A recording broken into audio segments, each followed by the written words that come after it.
מהו הסוד של עסק מצליח? איך בונים מותג אהוב? מהי פרודוקטיביות? ואיך תהפכו את העסק שלכם למקום שבו אנשים רוצים להיות? אלה רק חלק מהשאלות שנענה עליהם בפודקאסט. היי, אני תמר רזל, מומחית בעיצוב פנים לעסקים. בפודקאסט נארח בעלי חברות מצליחות במשק, איך הם בנו מותג אהוב ורווחי, ואיך חוויה הוליסטית ומקיפה יכולה לשנות את כללי המשחק. יאללה, מתחילים. הוקלט באולפן הפודקאסטים הנייד של בתיה בויר. האזנה נעימה. אז יש לנו אורחת מיוחדת היום, אביגיל קרבני. אביגיל, נעים מאוד, איזה כיף שאת פה. קפצת אליי מהחדר שליד. האמת שאני כבר הרבה זמן נפגשת איתך, רואה סרטונים שלך, מעלה סרטונים שלך לעוקבים שלי, וכל הזמן אומרים לי, תביא עוד. באמת מאוד ממוקדים, מאוד מאוד חזקים, ומאוד לא מספרים סיפורים. מביאים תוצאות בשטח, וגם בעיקר כאילו יש הרבה שמדברים על הרבה תיאוריות, ואצלך זה לא תיאוריות, זה מעשים. ולכן מאוד מאוד חשוב להביא אותך לכאן, כי הפודקאסט שלי אני לא מערכת כל אחד, ואני בוחרת בפינצטה את מי אני מערכת. איך אומרים, התחלתי באיזשהו סטנדרט מסוים, ואסור לי לרדת ממנו. זה מה שבכל מקרה מי שמאזין אומר לי. וזהו, אנחנו פה בשביל לשמוע ממך על כל כך הרבה דברים חשובים, בשביל לקדם את העסק, וכמובן אי אפשר שלא לדבר על פרודוקטיביות. אז קודם כל, לפני שתציגי את עצמך, אני רוצה, לפתוח בשאלה, ואחר כך אנחנו גם נשמע עלייך קצת יותר, העוקבים שלי כבר מכירים אותך, אבל יש עוד הרבה מאזינים שמכל מגוון בעלי עסקים ברשת, שמאוד נהנים מהפודקאסט הזה, וחבל לי שלא יכירו קצת מי את ומה את. אז שאלתי אנשים, מה שאלה שהייתם רוצים לשאול את אביגיל, כי יודעים כבר שהיא בן אדם שמדבר על מספרים, ואנחנו פשוט רצינו לשמוע מה הם רוצים לשמוע, כדי להביא להם את זה בצורה הכי טובה ומדויקת. אז אני נתחיל בשאלה הראשונה, וממנה אחר כך אנחנו נזרום לשאר השאלות. אז השאלה הראשונה ששאלו אותי, זה העסק שלי גדל, מחזור העסקאות שלי כמעט כפול, ותכלס שורת הרווח לא גדלה. איך זה קורה? כאילו למה אני מרוויח כפול, ולא נשאר לי כפול? טוב, אז קודם כל שזו שאלה מאוד טובה. יש 3 תסמינים מאוד נפוצים. התסמין הראשון, ההתנהלות של הכסף. זאת אומרת, באמת הבן אדם מרוויח יותר, בגלל שהוא גדל, התזרים נהיה לו קשה, הוא לא רגיל לתזרים הזה, יוצא לו הרבה יותר כסף מהשוטף, וזה לא באמת שהוא לא מרוויח יותר, הוא פשוט לא מתנהל עם הכסף נכון. אני אתן דוגמה. הגיע אליי לקוח, שמרוויח 500,000 לעונה, רווח, זאת אומרת, אחרי כל ההוצאות, אבל ההחזר חובות שלו הוא 54,000. אז הוא כאילו מרגיש שלא נשאר לו כסף. לא נשאר לו כסף, בגלל שההחזר חובות שלו לא נכון. זאת אומרת, השקעת הכסף, זה באמת מרוויח לך כמעט כפול משנה שעברה. החזר חובות זה לא חלק מההוצאות לפני הנטו? אין בעיה, כשהוא בצורה מוזנת ונכון. אוקיי. זאת אומרת, אם את לוקחת הלוואה של 300,000 שקל ומחזירה אותה ב10 תשלומים, אז הכבדת על התזרים. אם את לוקחת הלוואה של 300,000 שקל ומחזירה 3,000 שקל בחודש, אז הכל בסדר. יפה, בסדר? זאת אומרת, אחד הבעיות של אנשים שצומחים במחזור, שהם מזלזלים בכסף. ואז אומרים, מה הבעיה בשבילי להחזיר 20,000 שקל? כי כאילו הכסף פתאום נהיה קטן בשבילם. כן, מה זה 20,000 שקל בחודש בשבילי? אני מחזיר, משלם 80, 100, 20,000 שקל, אז אני אחלק ל-20,000 שקל. וזה לא נכון. זה לא שנהיה להם עוד 20,000 שקל פנוי. פשוט מחזור העסקאות שהם מגלגלים מבלבל אותם. אז זה התסמין הראשון. התסמין הראשון זה תזרים לא תקין. זאת אומרת, באמת כן יש הכנסות יותר גבוהות, בגלל שלא סידרו את התזרים, אז ההחזר יותר קשה, וממילא הם לא מרגישים את הצמיחה. Okay. התסמין השני שמאוד מאוד נפוץ, זה שהבן אדם בעל העסק לא ישתחרר מהעבודה כעובד. זה אומר, כשאתה מכניס עובד, אתה צריך לעבור מעמדה של עובד לעמדת בקרה יותר גבוהה. ואם אתה ממשיך לעבוד כעובד, אתה תרוויח כמו עובד. אז מישהו עושה במקומך את העבודה, והוא מרוויח את הכסף. או שהכסף נעלם כי לא נעשה את העבודה. או שאתה פשוט עובד בעבודה שיכלת לשלם למישהו רבע מזה. נכון. זה הכוונה. שאתה כן. עובד כעובד, אז אתה מרוויח כמו עובד. אתה בעצם מבזבז את הזמן שלך על שעות ששוות מעט כסף. בדיוק. זה התסמין השני שנפוץ מאוד מאוד מאוד. והתסמין השלישי שנפוץ, שלא בהכרח, והוא אגב הוא האחרון ברשימה, על הרווח, כי ההוצאות גדלו על אותו מוצר. זאת אומרת, אם המוצר לא רווחי, והגדלת את המוצר. שזה מה שקורה הרבה פעמים אצל נותני שירות לדוגמה. נכון. חזור על עסקאות גדל, נגיד אצלי בעסק זה מה שקרה. מחזור העסקאות גדל בצורה משמעותית, ההוצאות גדלו בצורה משמעותית, כי פתאום אני מוציאה הרבה דברים החוצה, פתאום יש עובדים, פתאום יש הוצאות לשיווק, פתאום יש עוד דברים שעוזרים גם למחזור עסקאות לגדול, ולא דאגת שהמוצר יהיה רווחי. אותו דבר. שנייה, ולא דאגת שהמוצר יהיה רווחי לפני שגדלת. זה אומר, איך אני יכולה לדאוג בעצם שמוצר יהיה רווחי לפני שאני... בדיוק, אם למשל, את יודעת שאת הולכת להכניס עכשיו עובדים כי גדלת, את צריכה לבדוק, לשבת עם עצמך ולבדוק כמה המוצר שלי באמת שווה. אבל המוצר שלי, המחזור עסקאות גדל כי המוצר שלי גדל, המחיר של המוצר גדל, לא בהכרח כי אני מקבלת יותר לקוחות. המוצר כן, העליתי את מחיר המוצר. למה? כי אני מביאה דברים נוספים מעבר. אז אם את מביאה דברים נוספים, זה כן עולה לך יותר, המחיר של המוצר כן עלה. נכון, אבל זה לפעמים, כמו שאני מדברת על זה הרבה, אני מעלה בחוויה, בשירות, בדברים נוספים, נכון, זה לוקח לי עוד זמן, זה לוקח לי עוד כסף, בוודאי, נכון. זמן הוא לגמרי, זה לגמרי אנרגיה שעולה כסף. המחיר של המוצר עלה, ולא שקללת אותו בהוצאות. הבנתי. ואז זה שהגדלת והכנסת עוד עסקאות כאלה גדולות, לא גרם ליותר רווח. למשל, זה גרם שפשוט כל עסקה תיקח לך הרבה יותר זמן. אז הכסף גם מתחלק ליותר זמן. הבנתי. זאת אומרת, אמנם הכנסתי עובדים שאמורים לקחת לי חלק מהעבודה, אבל בגלל שכל עסקה לוקחת יותר זמן, אז לא באמת חסכתי לי. בדיוק. זה אומר, אם אני רוצה לסכם את מה שאמרנו, יש 3 טעויות נפוצות. הטעות הראשונה, תזרים לא נכון, התנהלות לא נכונה עם הכסף, ובאמת העסק הוא כן רווחי. הטעות השנייה, שהבן אדם נשאר עובד בעסק שלו, ולכן הוא לא מצליח להרוויח. והטעות השלישית, שהמוצר פשוט לא רווחי, וזה שתכניס עוד ועוד ועוד ועוד. ממוצרים לא רווחיים, לא יגרום לרווח לעלות. בואו ניתן דוגמה קונקרטית לבעיה השלישית, שזה הכי פחות מובן. נכון. בסדר? ניקח חנות שמוכרת מוצרים, מתנות, בגדים, יופי. אם היא קונה סחורה ב100,000 שקל, היא אמורה למכור אותה ב200,000 שקל. אבל היא קנתה ב100 והצליחה למכור ב100. נכנס רווח של 100,000 שקל, היא עוד לא הרוויחה כסף. היא מכרה רק חצי. יופי, אבל היא רואה בחשבון שהיא מכרה ב100,000 שקל, ומבחינתה זה רווח, כי רק 50% מהמוצרים הלכו. אז מה היא אומרת? הרווחתי 50,000 שקל. לא גברת, לא הרווחת 50,000 שקל, כי הזמנת סחורה ב100. בסדר? ולעונה הבאה, את שוב תזמיני ב100,000 שקל, ושוב תמכרי ב100, אז נכון, נשאר לך 100,000 שקל סחורה במחסן, אבל עוד לא הרווחת כסף. בחיסול היא מוכרת אחר כך במחיר עלות, אז כבר זה לא משהו שהיא מרוויחה ממנו. גם אם היא מוכרת במחיר עלות, היא מתחילה להרוויח. כי זה אחרי שהיא... היא חיסתה את ההוצאה. נכון. אבל עדיין, מה שקורה להם, שלעונה הבאה הן מזמינות שוב את אותה כמות, ולא מצליחות למכור את כולה. לא, גם אם הן משתמשות בישן, אז נשאר להם פשוט יותר סחורה מהעונה החדשה. זה לא פותר להם את הבעיה. אז זה שהיא גודלת ופותחת עוד מחלקה, או מזמינה עוד סוגי מוצרים, ומגדילה ל200,000 שקל מחירות, אבל היא עדיין נשארה עם 200,000 שקל קניות, היא עדיין לא הרוויחה. הבנתי. זה נקרא שהמוצר לא רווחי. מה שהיא צריכה לעשות זה להזמין פחות סחורה לאותה כמות מחירות. פחות סחורה לאותה כמות מחירות. בוא נקיש את זה שנייה לנותן שירות. דוגמה נוספת לנותן שירות. מצוין. אם אני לוקחת נגיד נותן שירות של יועץ מס, הלקוח משלם לו 500 שקל לחודש, עולה לו העובד 250. הוא חושב שנשאר לו 250 שקל רווח. אבל בשביל להביא לקוח ולהחזיק אותו, והשירות וכל ההוצאות מסביב, יוצא לו עוד 250 או עוד 200 או עוד 100. מי תפעול, ניהול, כן, יוצא לו עוד 100 שקל. זאת אומרת, כמעט ולא נשאר לו רווח על הלקוח. והוא מכניס עוד ועוד לקוחות כאלה, הוא לא מבין למה ההוצאות, הרווחים לא גודלים. כי הוא אמר, הנה, חצי אני משלם וחצי אני אמור להרוויח. יפה, והוא לא אוחז את כל ההוצאות מסביב. והוא מכניס עוד לקוחות ככה ועוד לקוחות ככה. והוא לא מבין למה אני מגדיל מאוד את כמות הלקוחות, ההתנהלות הרבה יותר קשה לי, יש לי הרבה יותר קושי להתנהל מול הלקוחות, ואני לא מרוויח יותר כסף, הכסף הולך לעובדים. משהו פה לא תקין. אז או שצריך לתמחר את המוצר אחרת, או שצריך שהעובד יעבוד יותר ביעילות ויעלה פחות כסף. הבנתי. ויש פתרון לזה שאת יכולה לתת איזשהו פתרון, או איזשהו כיוון לפתרון, או נקודה למחשבה ללקוחות שנמצאים בדיוק בנקודה הזאת.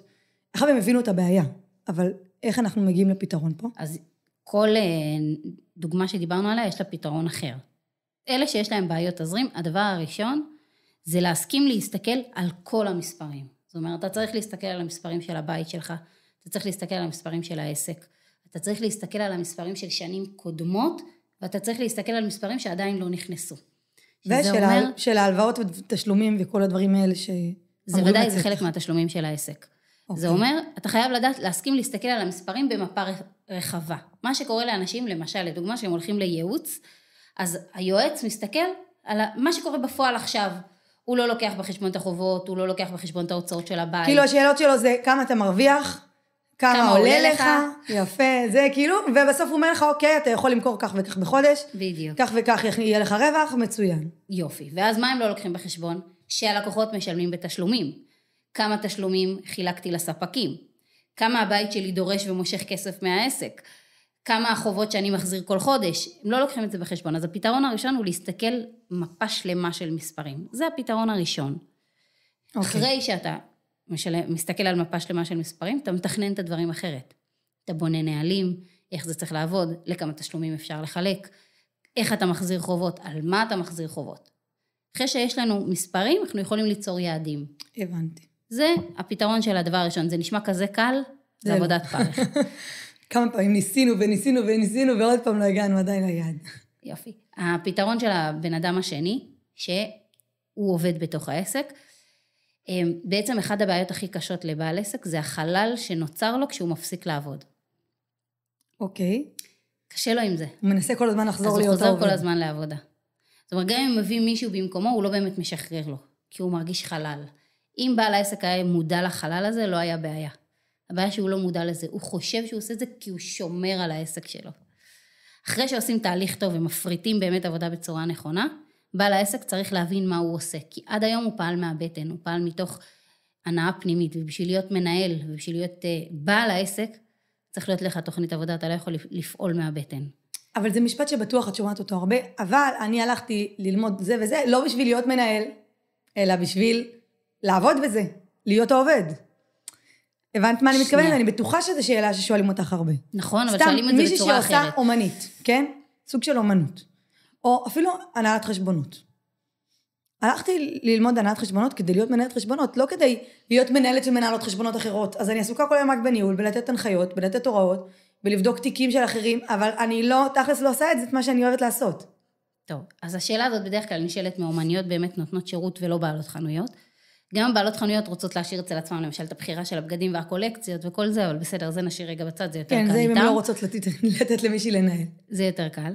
אבל אני מדברת עכשיו על נותנות שירות, זה באמת בעיה מאוד מרכזית, אבל בתוך כל עבודה יש בלאי. זה אומר, אם למשל ניקח מהצוות, אז יש את התכנון הראשוני, יש את הכתיבה שלו, יש את הסרטוט שלו, יש את המעבר ללקוח, זאת אומרת, העבודה היא לא כל העבודה. העבודה היא חלקים. תמיד את יכולה להשאיר אצלך את החלק הטוב, את החלק שאת הטובה בו. את החלק שאת הכי אוהבת לעשות. ככל שאת גודלת, את מפריטה גם אותו.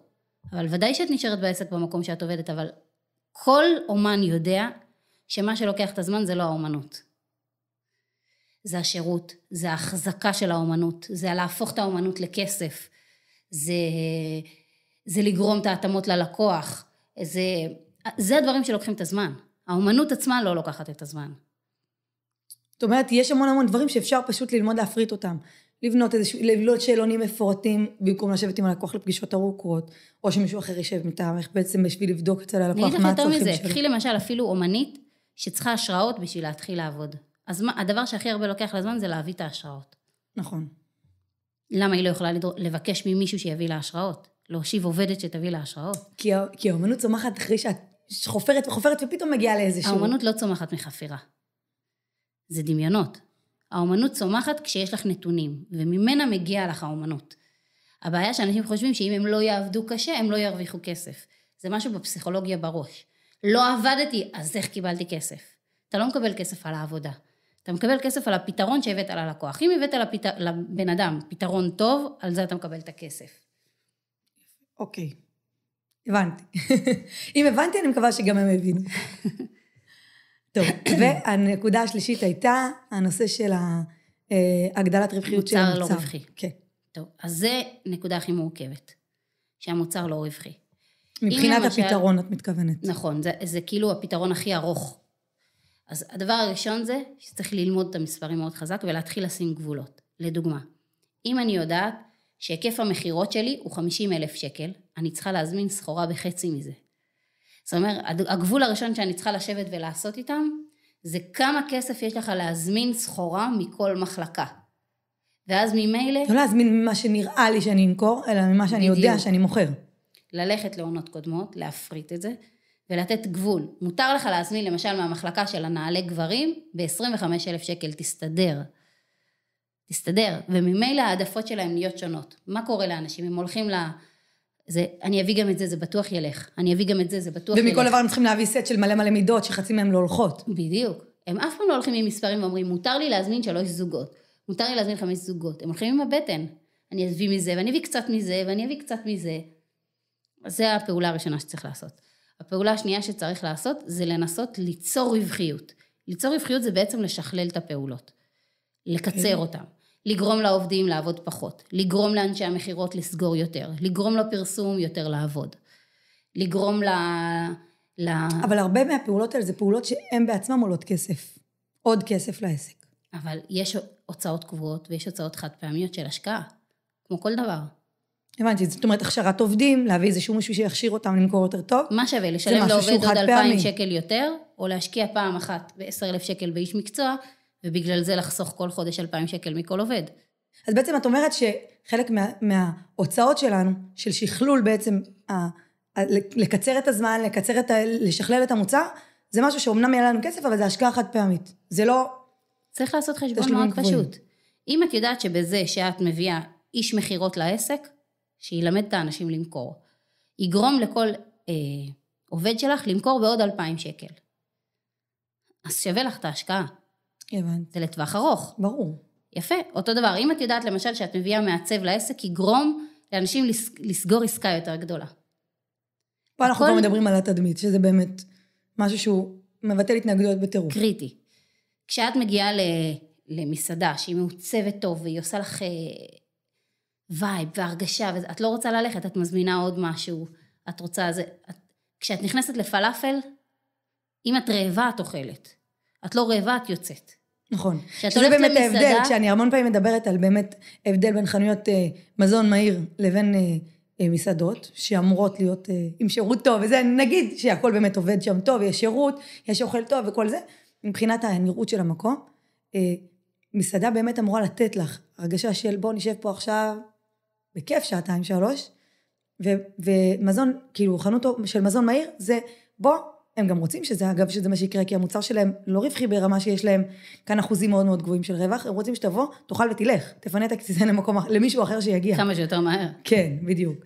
אז זה, אגב, אם אנחנו כבר מדברים ככה במאמר מוסגר על עיצוב של מקומות אוכל. אבל כן, את צודקת, נדבר הלאה. עצרתי אותך. תדמית זה דבר קריטי, והיא חוסכת המון, אני אפילו לא יודעת אם אנשים מבינים כמה היא חוסכת.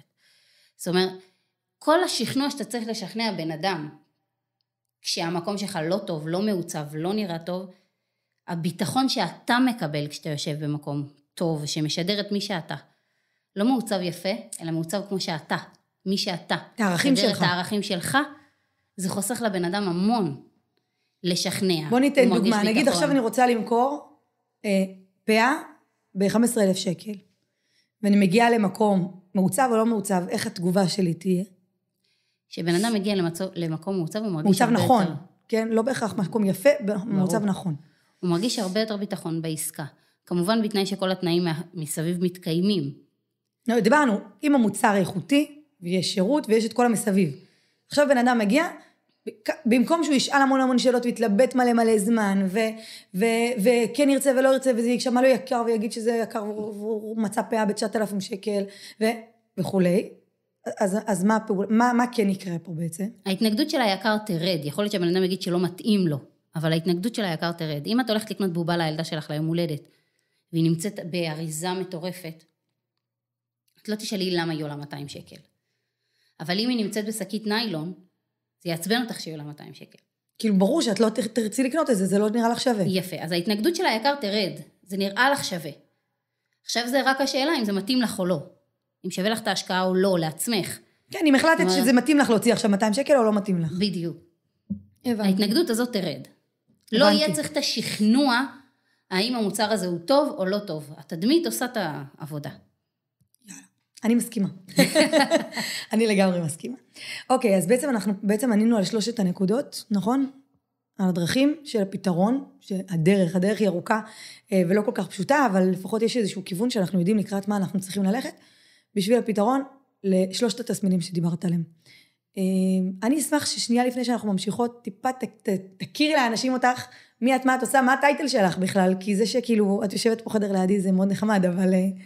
ולמה אני כל כך דבקה ואוהבת להיפגש איתך מדי פעם ולקבל ממך הרבה דברים לעסק שלי.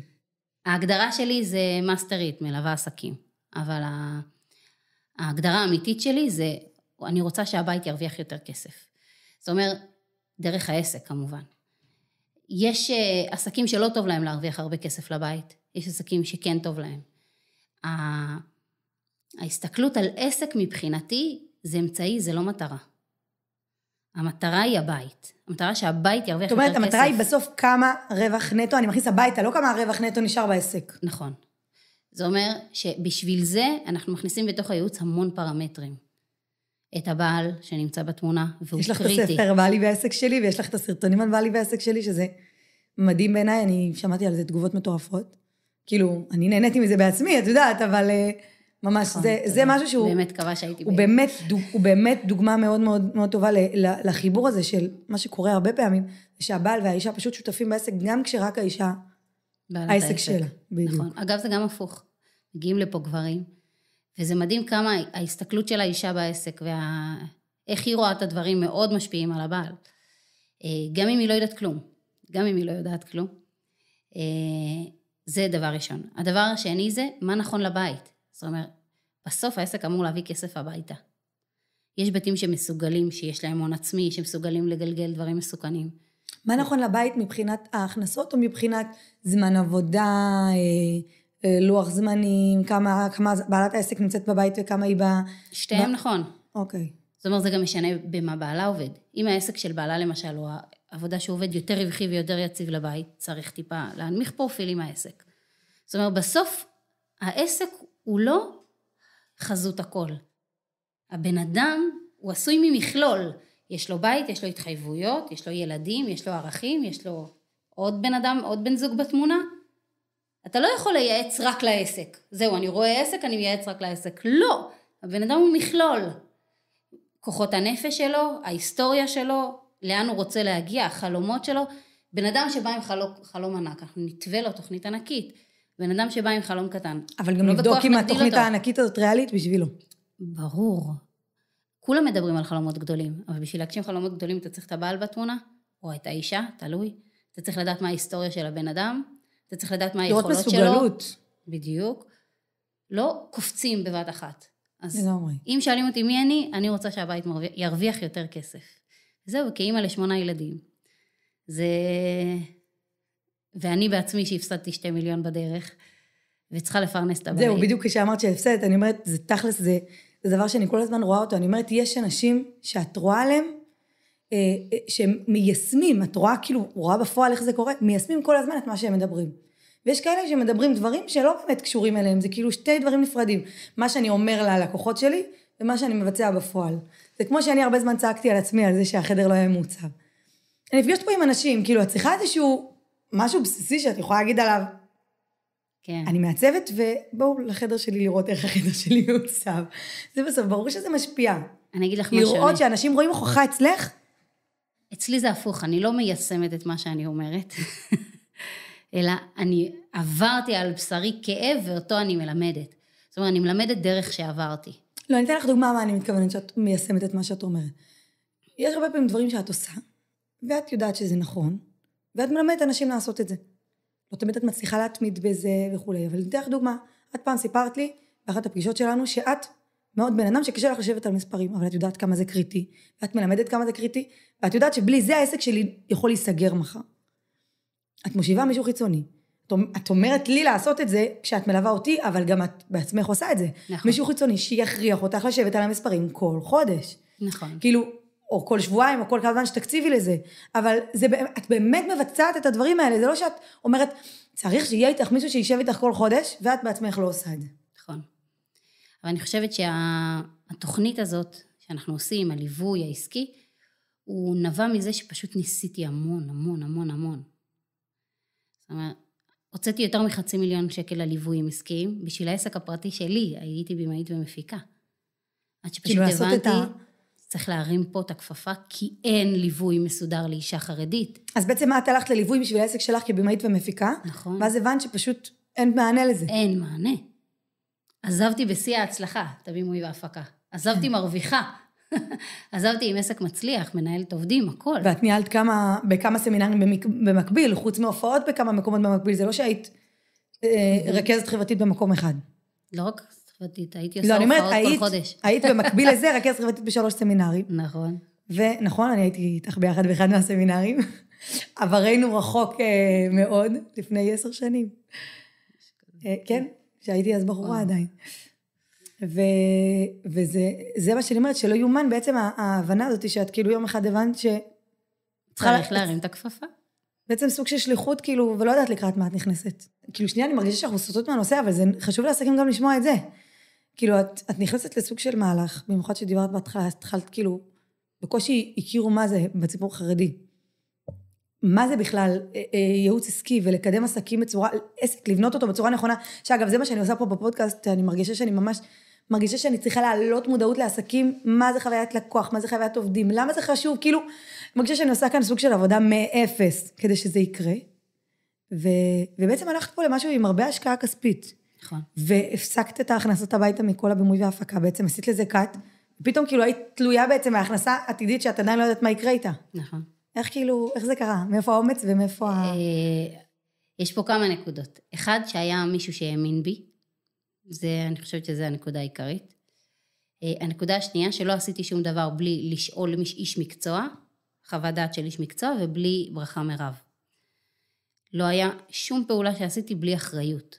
זאת אומרת, זה שבאמצע הפסדתי ועשיתי טעויות או דברים כאלה, אבל ייעוץ לקחתי קודם. וברכה מרב קיבלתי קודם. לכן היה לי המון כוח להמשיך, כי טענתי שהשם, הבנתי באיזשהו שלב שהשם מוביל אותי בדרך שאני אוביל בה אחר כך אחרים. זה היה ברור לי כל הזמן. וזה מה שנתן לי כוח לקום. וואו. כי בעצם את התחלת בצפון, אמנם כן התחלת בכל הארץ, ואז עצרת והתמקדת רק בצפון, שבצפון זה היה המקום שהכי היה קשה לעלות במודעות בעצם. הרגשתי שאני עושה עבודה של משרד הכלכלה. פשוט. יכלת תאורטית אולי לנסות להשיג לזה מימון. לא מאמינה. זהו. פשוט עשיתי עבודה של מדינה. העלאת מודעות, להוציא עסקים מהבתים, לגרום לעסקים לשבת יחד לנטוורקינג, פשוט פעילות. זה משהו שנראה לך שהוא היה בעיקר חלש בציבור החרדי בצפון, או שבכללי הצפון היה חלש בזה? בכללי, הצפון מאוד מאוד חלש בעסקים.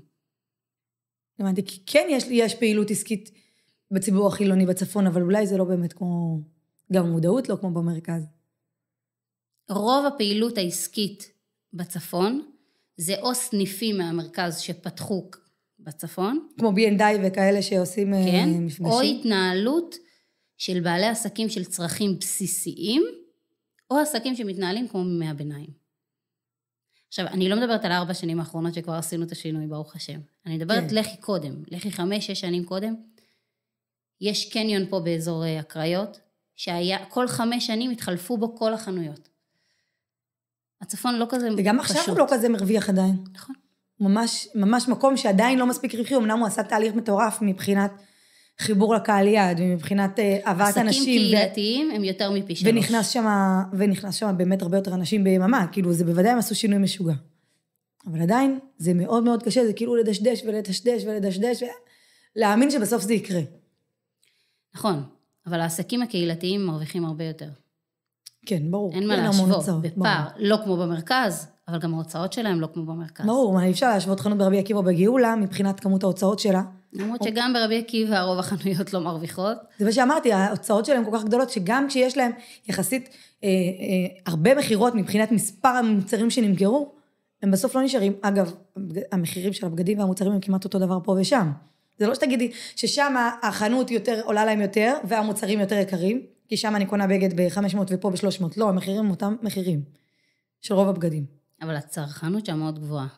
נכון. והצרכנות היא יותר חשובה מהעלות של המחיר. נכון, אבל שברכזים יש לנו 3 חנויות, ושם יש 300 חנויות מאותו סוג, אז בסוף הצרכנות גם מתחלקת למספר החנויות.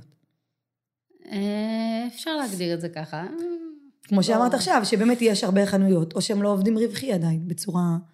רוב הבעיה זה שאנשים לא מסתכלים על מספרים. אני יושבת עם חנויות בני ברקיות, זה מורכב ברמות שאין לתאר ולשער. כי אומרים לך, נכנס לי המון כסף בחודש. הם מצליחים מאוד מהר, עוד לפני שהם בנו את עצמם מבחינה נפשית, ללמוד, לבדוק ולקחת החלטות מתוך מספרים ולא מתוך הבטן. הצמיחה שם מאוד מהירה, כי הצרכנות מאוד גבוהה. זאת אומרת, תפתחת חנות חדשה, תוך רגע יש להם מחירות מאוד מאוד מאוד גבוהות. אם היא נפתחת טוב, יש מחירות מאוד גבוהות, ואם אין בן אדם שיושב על הקופה כמו שצריך, הכסף בורח. ממש. בין האצבעות. וואו. טוב, אני ברשותך ככה אעבור לשאלות שיש לנו. מאז שהכנסתי עובדים, הם מרוויחים את הכסף. הכנסתי עובדים, מרוויחים את הכסף, כל הכסף הולך אליהם, אני נשאר בלי כלום. או שאני נשאר עם אותו דבר, או שאני נשאר בלי כלום. בלי משכורת הביתה. בדיוק. אז אני חושבת שהתשובה היא מקישה לתשובה 2. כנראה שהבעיה שם שהוא עובד בעסק, ולא מנהל את העסק, ולא בעל העסק. זאת אומרת, ברגע שהוא יתנהל רק בצד של הניהול, או בעיקר בצד של הניהול, ויקח לעצמו רק נישה קטנה, אז העובדים לא ירוויחו כבר יותר ממנו. ואז הוא יוכל לעשות עבודה, לבדוק למה העובדים מרוויחים יותר, איך הוא ממקסם את המערכת, איך הוא מייעל אותה. זאת אומרת, זה שזה פשוט קורה, זה כי הוא פשוט לא, אין לו פנאי להתעסק בניהול. במה שצריך. וואו. טוב, קודם ענית על זה, אבל אני כן רוצה שתעני על זה ככה בקצרה. איך את רואה את התדמית והנראות של העסק לשורת הרווח בסוף? כאילו, מה הקשר ביניהם בעצם? בין התדמית והנראות לשורת הרווח בסוף. קודם כל אני אסייג ואומר שיש עסקים שלא צריכים להשקיע בתדמית ונראות בהתחלה, ויש עסקים שלא יכולים לפתוח את העסק שלהם בלי תדמית ונראות. מה באמת ההבדל ביניהם? האם יש ערך יותר גבוה מהתדמית והנראות. זאת אומרת, בן אדם שעכשיו מוכר למשל קורס אנגלית. דבר ראשון הוא צריך לראות שיש אנשים שנתרמים מהקורס שלו, מצליחים, והוא צובר את האנשים הראשונים שנהנים מהקורס שלו. לפני שהוא רץ לעשות סרטונים ברמה מאוד גדולה ומיתוגים וזה. יש את הקהל לקוחות הראשון שהוא יכול להביא לבדוק שהמוצר עובד. ואז בהלימה לעלות, לא לקפוץ מעל מי שאתה. אתה בתחילת הדרך, תעשה מיתוג של תחילת הדרך. איפה יש עסקים שזה קריטי להם? כמו למשל אנשים שמוכרים אוכל, אנשים שהם חנות של בגדים במרכז ויש להם מתחרים מאוד גדולים. שם זה מקומות שצריך מיד להשקיע בתדמית. אבל מקומות כמו מרפאת שיניים, היא לא יכולה להוציא על ההתחלה כסף מאוד גבוה, היא צריכה להיות מאוד זהירה. ספציפית נתת מרפאת שיניים ואני רוצה לתת על זה את הנקודה. דווקא מרפאת שיניים, בגלל שאחוז הרווח שלה מאוד מאוד גבוה, כשזה כבר פועל, אני לא מדברת על מרפאה שעובדת רק דרך הכל, אני מדברת מרפאה שיש בה גם פרטי. בפרטי, בדיוק, כי שם באמת הרווח הגדול, ואם יש שם בכלל צילום פנורמי או דברים נוספים, אז בכלל יש שם רווחים מטורפים. שם מאוד מאוד קל להכניס משקיע, וזה המקום לעשות את זה בהתחלה, ולא להתחיל חצי קלאץ' ואז לעבור, מבינה? למה אני אומרת את זה? כי כשאני הצבתי את המרפאת שיניים, ראיתי את זה, כשנכנס משקיע ביחד עם הרופא המומחה, נקרא לזה ככה, ויש פה מצד אחד מוצר איכותי. אבל שמעת מה אמרת? הוא כבר רופא מומחה.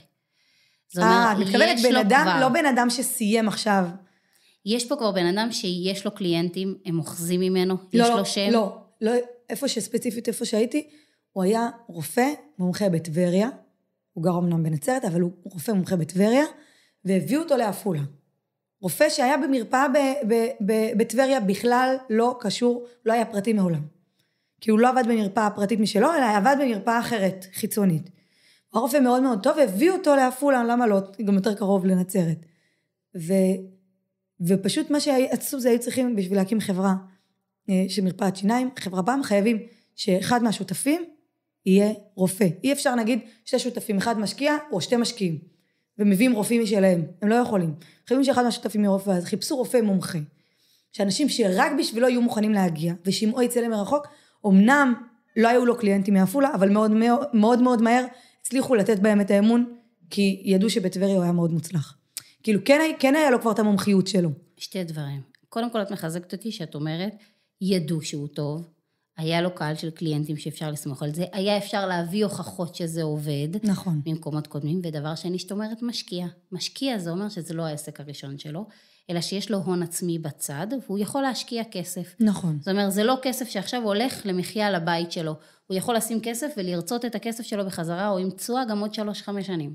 נכון. זה עולם אחר לגמרי. אנחנו לא מדברים על עסקים בסגנון הזה, לא, אני ברמה הזאת. התכוונתי שלזה מאוד קל להשיג משקיע, בגלל שיש פה אחוזי רווח מאוד מאוד גבוהים, ברמה של אני לא רוצה להגיד תוך כמה זמן, כי אני לא באמת מונחת ברמת המספרים הסופית, אבל שאני יודעת כמה עלה להם העלויות של המרפאה, ותוך כמה זמן יש להם צפי לחסות את העלויות האלה, אני יודעת שזה לא מדובר על הרבה שנים, ויש לזה באמת התכנות מאוד גבוהה למצוא משקיעים. תקשיבי מה את אומרת, צפי של לא הרבה שנים.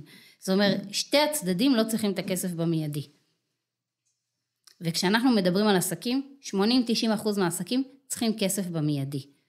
כמעט ואין בעלי עסקים שבאים לעסק ואומרים, שתינו עובדים, יש לנו עבודה, אנחנו רוצים לפתוח עסק בשביל להגדיל את הרווח. לא, כשאנחנו מדברים על לחסות את הזה, זה כולל להעביר משכורת, אני לא יודעת אם גם המשקיע, אני לא יודעת איך זה בדיוק עובד מבחינת אחוזי ההשקעה של כל אחד מהם, אבל נגיד שרק הרופא שיניים מקבל משכורת. המשקיע שם את הכסף והולך. זה לא רווח. זו הוצאה רגילה, הוא איש מקצוע. נכון, הוא מקבל משכורת, כמו כל אחד מהעובדים שם. זה משהו אחר, אנחנו לא מדברים על זה. אז הוא חי בתקופה הזאת מההשקעה, ומהמשכורת, ואחרי שהם מסיימים לחסות, הם מתחילים להרוויח מהתשואה הגבוהה של ההשקעה שלהם. בדיוק, אבל המשקיע לא מקבל משכורת מיד. רק הרופא שיניים שעובד ומביא בפועל את הלקוחות, והם משלמים על השירות שלו. נכון, כי הוא תכלס עובד שם 8 שעות ביום. הוא מקבל כעובד. 8 שעות במקרה הטוב, התכוונתי 16 שעות. עובדים משמרות משוגעות. יפה. מה שאני רוצה להגיד זה, בסך הכל התחלתי לסייג, שתדמית, עם כל זה שאני בעד תדמית, ואני אומרת להשקיע בתדמית, ואני אומרת לא לזלזל במיתוגים, ולא לזלזל במודעות, ולעשות עבודה כמו שצריך, וצריך לזכור למי מתאים מתי. זה חייב להיות בהלימה. הבנתי. איך אני יודע באיזה שלב אני צריך להשקיע בעסק בעצם? איך אני באה לעסק? אני עכשיו פתחתי את העסק. התחלתי לעבוד, יש לי כבר לקוחות, התחלתי כבר להרוויח, זה המקום שלי לעצור ולהתחיל להשקיע בו, או לחכות לרווחים יותר גבוהים? זה הגדרה שאי אפשר לתת אותה לכולם. זה אומר, זה מאוד משנה איפה אתה, מה העסק שלך, באיזה מצב אתה נמצא, מה האפשרות הכלכליות שלך, האם באים אליך גם בלי זה. אין לזה תשובה, זה מה שצריך לעשות. אני כן ניתן איזושהי תיאוריה כללית. יש איזשהו ממוצע של עסקים שכבר הגיעו למצב שהעסק מרוויח, מכניס כסף הביתה, משכורת שמתאימה להם מינימום, נקרא לזה ככה, כבר מכניסה עם משכורת. סביר להניח שאם היא מכניסה משכורת, היא כבר עשתה פעולות של תדמית. משכורת טובה. זאת אומרת שאין מצב להגיע למצב שרווחים בלי תדמית? משכורת טובה בלי שום תדמית, אין מצב כזה. תגידי את זה עוד פעם, אני צריכה לשמוע את זה שוב. משכורת טובה בלי פעולות של תדמית, קשה לי להאמין שיש דבר כזה. אלא אם כן, היא עובדת באיזושהי עבודה, לא יודעת מה, שהיא האיש מחירות בעצמה. יש אנשים כאלה, אגב זה יותר היה פעם מהיום, היום זה גם כמעט לא קורה במיוחד שהשיווק היום מאוד אגרסיבי וכואב. כן, מאוד קל גם למצוא כל כך הרבה בעלי מקצוע דומים. שזה לא היה פעם. נכון. אבל עדיין יש אנשים שהם בפה שלהם מאוד מאוד חזקים, וכמעט אין אומנים כאלה. זה בעיקר אנשים שיותר מדברים מאשר עושים, והם באמת מצליחים להביא לקוחות, ומביאים לקוחות דרך הפה שלהם, אבל זה לא שהם לא עושים תדמית, הם עושים את התדמית, אבל עם הפה שלהם. זאת אומרת, הם הפעולה של השיווק והפרסום, הם עושים עבודה, והם אנשים בדרך כלל שעובדים מאוד מאוד מאוד קשה. אז זה שהוא מצליח לייצר משכורת הביתה, ולעשות את התדמית בפה שלו, בסדר? לא אומר שהוא אמור להישאר שם, הוא לא יכול לעבוד שם כל כך הרבה קשה במחירות. אז פה זה בעצם המקום בעצם להתחיל כן להכניס בעלי מקצוע נוספים, להתחיל להשקיע בעסק, כדי להתחיל להוריד מעצמך, או להתחיל להוריד מעצמך זמן, להתחיל להוריד מעצמך אנרגיות מיותרות. יותר מזה, גם אם הוא נשאר במחירות, גם אם הוא נשאר בתדמית, קודם כל אפשר לקצר את המחירות, לקצר את הדרך, אבל בטוח שאם הוא עדיין מאוד טוב במחירות ושיווק, ושם הוא רוצה להישאר, הוא צריך להכניס אנשי מקצוע. ושם הוא צריך לשלב את הכוח. אז בעצם את אומרת, עסק שכבר עשה תדמית, כבר התקדם, כבר הגיע למצב שיש לו שורת רווח הגיונית בסוף חודש, שהוא מכניס עליו כסף הביתה, אמנם זה אולי לא שורת הרווח החלומית שהוא חולם להגיע אליה, אבל זה אחרי ההשקעה, ומצב שבו העסק לאט לאט יתחיל לחסות את ההשקעה, ויגיע, אני אומרת שוב לאט לאט, כי אני שוב חוזרת לנקודה הראשונה שדיברנו כמה זה קשה, כשמתחילים להשקיע בעסק, מגדילים את הברוטו ומתחילים להשקיע בעסק, ואז מגיע מצב שוב שאת משאירה את אותה משכורת הביתה. אז עם הרבה עבודה אפשר לעבור את השלב הזה, ובעצם להגיע למצב שמגדילים את ההכנסה, יכולים להשקיע בדברים חיצוניים גם למען הבית, אני רואה הרבה כאלה שחולמות שזה שלהם יוכלו להכניס משכורת הביתה, ולקנות 2 דירות. כאילו, זה שלהם, זה החלום שלהם מבחינת העסק. אין שום בעיה, אבל מגיע המצב שאת מכניסה כסף הביתה, ואז בשביל להגיע למצב של 2 דירות, את חייבת להשקיע בעסק. אז את לא לקחת את הכסף הנותר מהברוטו שלך בשביל לקנות דירות, את צריכה להשקיע עכשיו בעסק בתקופה הזאת. בואו נדבר על עוד נקודה, שבמדינת ישראל החמודה, מ-20-25 אלף שקל חותכים לך במשכורת מאוד משמעותי. אז את הקפיצה צריכה לעשות ממש משמעותית. או שאת חברה בעם ואת הדירות את רושמת על שם החברה.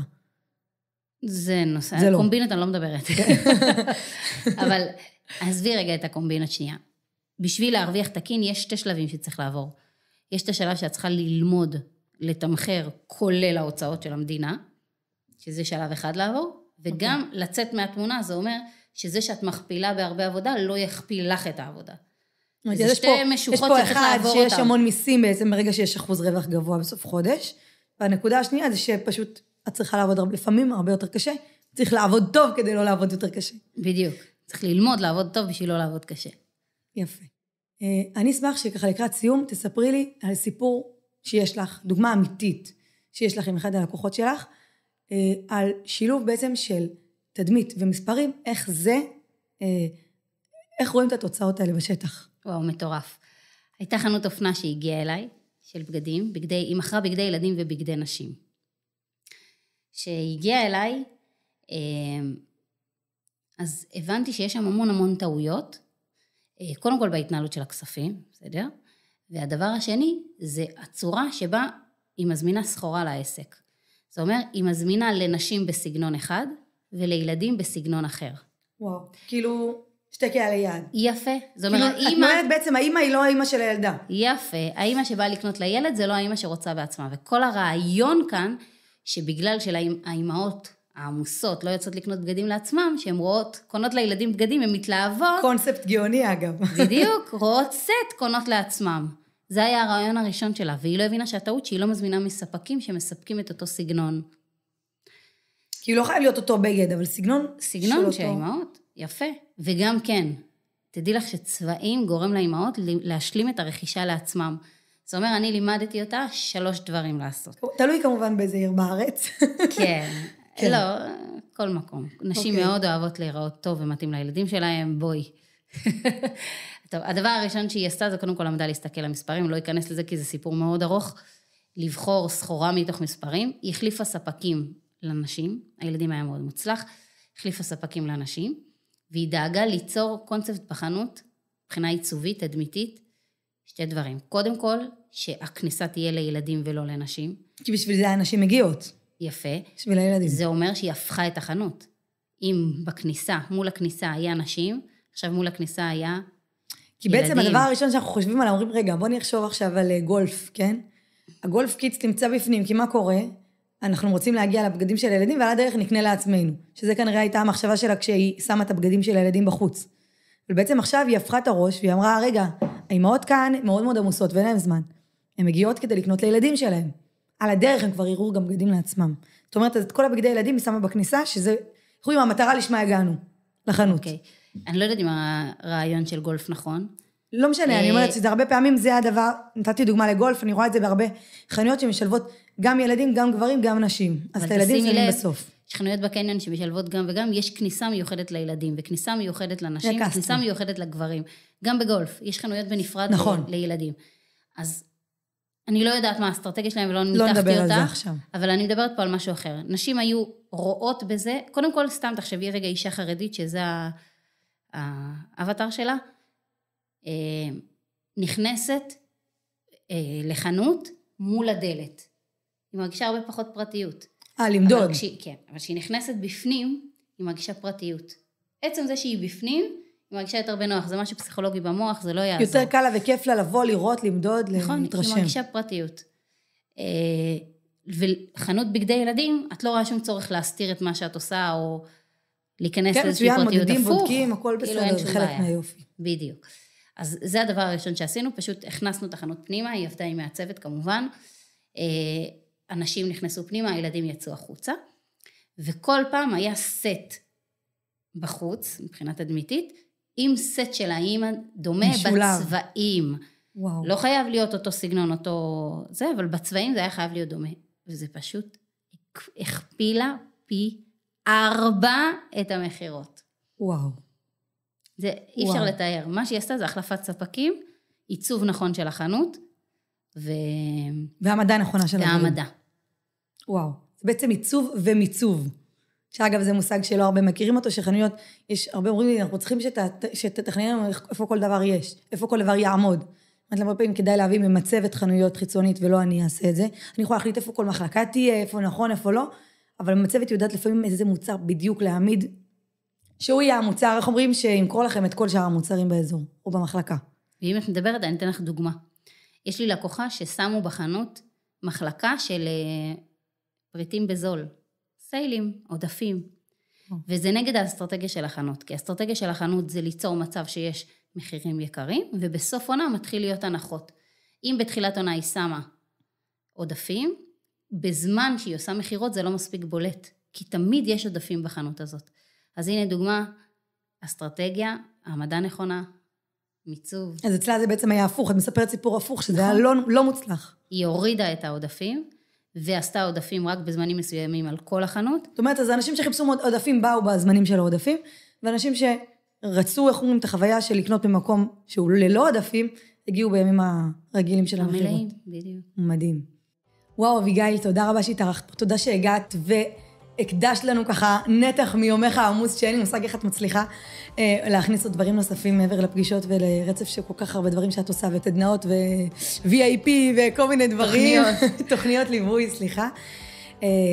ואני מאוד מאוד מעריכה את זה, אני בטוחה שיקחו מכאן הרבה מאוד דברים, תכלס, להרגיש, להבין כמה המספרים חשובים לעסק, כמה החיבור של התדמית, ומתי לעשות את זה, ואיך לעשות את זה, יתחיל קצת להכניס לאנשים למודעות, וכמובן שאם אתם מחפשים את אביגיל, אתם יכולים למצוא אותה בגוגל, או בכל מקום אחר שהיא נמצאת, בקבוצות וכולי, כמובן גם אצלי בסטטוס יהיה קישור, ואני רוצה רק להגיד תודה רבה לבתיה בויר, על האולפן הנייד עם כל הציוד פה, מפודקאסט לפודקאסט אני מרגישה משתכללת מפעם לפעם, ציוד שמשתכלל כל הזמן, מגיע עם כל הציוד עד אלינו, ממש ממש תודה רבה בתיה, ואני ממש אשמח אם תדרגו אותנו, תעשו לנו עוקב, כמובן תשתפו אותו, ככל שיהיה יותר חשיפה לפודקאסט, ככה נוכל להמשיך ולייצר לכם עוד ועוד תכנים טובים, איכותיים, בעלי עסקים ובעלי חברות מצליחות, שיוכלו ללמד אותנו ולתת לנו המון המון השראה, ויאללה, תודה שהייתם איתנו.